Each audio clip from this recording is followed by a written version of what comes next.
مولانا صاحب، آپ نے ایک ویڈیو میں کہا ہے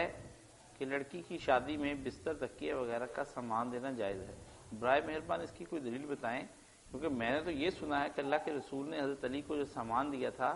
وہ ان کے غریب حالات ہونے کی وجہ سے مستثنیٰ صورت میں دیا تھا، عام حالات میں لڑکی کو سامان یا جہیز دینا منع ہے، اس بارے میں آپ وضاحت فرما دیں۔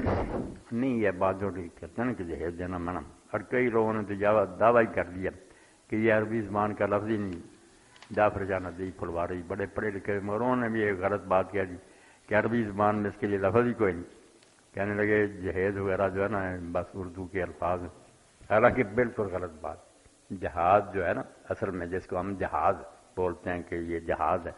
یہ اڑنے والے کو جہاز ہم کہتے ہیں نا اپنی زبان، عربی میں جہاز ہے، جہاز ہے سامان تیار کرنا، وہ میت کا بھی ہے کہ اس کے لیے کفن بناتے ہیں، چارپائی، پھر اس کو وہ تجہیز ہے میت کی،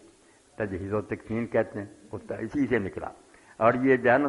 جہاز المرأہ، باب نسائی شریف میں دیکھیں مسلمان عورت کے لیے جہاز جو ہے نا،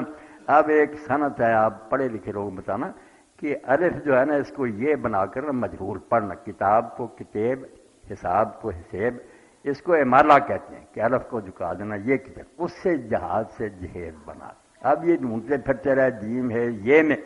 کہاں سے ملنا تھا، جہاز پڑھتے عربی زبان کی ڈکشنری وہاں پتہ چل جاتا کہ عورت کا جہاز وہ ہے جو گھر والے اس کے لیے سامان بنا کر دیتے ہیں۔ تو بالکل اللہ کے رسول نے نا دی ہے، یہی نسائی شریف میں باب حضور نے دیا، اور سارے کہانیاں جو چھوڑیں جو واقعی ہوا نا مانے،